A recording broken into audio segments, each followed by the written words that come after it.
تم یہ سوچ رہے ہو نا کہ میں اتنی دعائیں کر رہا ہوں، اللہ سے اتنا مانگتا ہوں، مگر اب تک وہاں سے جواب نہ آ سکا۔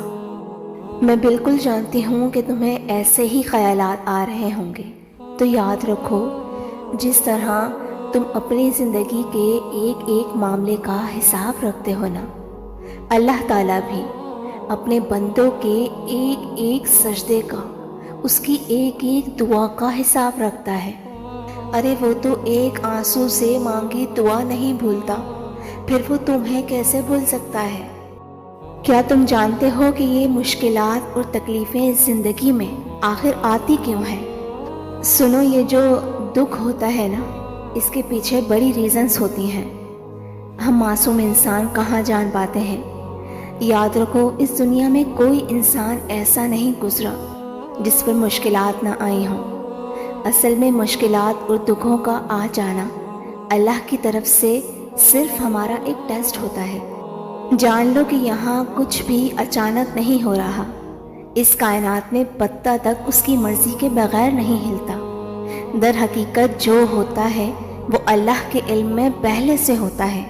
اللہ تعالیٰ قرآن پاک میں ان دکھی دلوں سے فرما رہا ہے کہ تمہیں یہ مشکل تو نظر آئے گا، لیکن یہ آسانی سے جڑا ہے، تاکہ تم افسوس نہ کرو ان چیزوں کا جو تم سے چھوٹ جاتی ہیں یا چھن جاتی ہیں۔ کوئی موقع تھا، ہاتھ سے نکل گیا، کوئی دولت تھی، ہاتھ سے نکل گئی، کوئی تمہاری من پسند چیز تھی جس کو تم بہت ضروری سمجھتے تھے، ہاتھ سے نکل گئی۔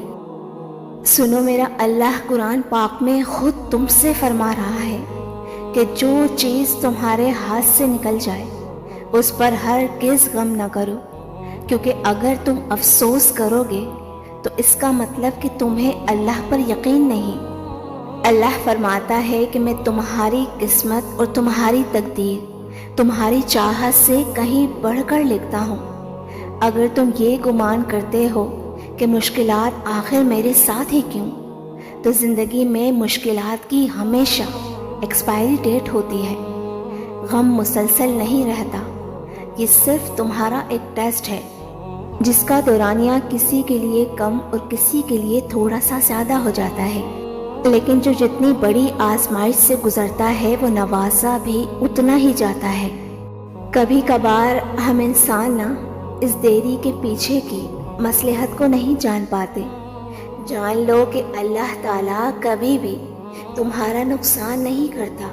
سنو، تم ڈھونڈ رہے ہو نا کہ اللہ کے راضی ہونے کی وہ خاص نشانی کیا ہے، کہ ہم جان سکیں کہ اللہ تعالیٰ ہماری دعاؤں پر راضی ہے بھی کہ نہیں۔ تو سب سے پہلے ہمیشہ یہ بات تو یاد رکھنا کہ اللہ تعالیٰ جس انسان سے راضی نہ ہونا تو وہ اسے خود سے دور کر دیتا ہے، وہ اسے بے سکون کر دیتا ہے۔ جان لو کہ اللہ تعالیٰ اس انسان کی پکار اتنی زیادہ پیاری رکھتا ہے جو اسے آنسوؤں سے یاد کرتا ہے۔ تمہیں پتہ ہے، اللہ تعالیٰ ایسے انسان کی پکار پر فوری کن کر دیتا ہے جو دکھوں میں اس کا شدت سے طلبگار رہتا ہے اور اس کی رحمت کا صبر سے انتظار کر رہا ہوتا ہے۔ نبی کریم صلی اللہ علیہ وسلم نے فرمایا، جب بندہ کہتا ہے یا رب، تو اللہ فرماتا ہے لبیک، مانگ تجھے عطا کیا جائے گا۔ تم جانتے ہو، تہجد میں آنسوؤں سے کیا گیا وہ ایک سجدہ بہت جلد رب سے ان کی خوشخبری لے آتا ہے۔ اللہ کی تمہاری دعاؤں پر راضی ہو جانے کی ایک نشانی یہ بھی ہے کہ تمہیں عبادتوں میں بڑا سکون آنے لگتا ہے۔ سنو، تم ایک بات اپنے پاس آج لکھ لو تاکہ کبھی بھول نہ پاؤ کہ زندگی میں انسان پر جو بھی مشکل آتی ہے نا، وہ اللہ کی طرف سے صرف ایک ٹیسٹ کے طور پر آتی ہے، جس میں تمہارے صبر اور تمہارے یقین کا ایک امتحان لیا جاتا ہے۔ یہ ہے بہت مشکل کام۔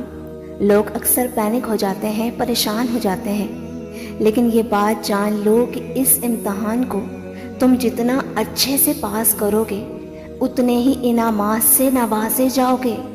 تم خود سوچو،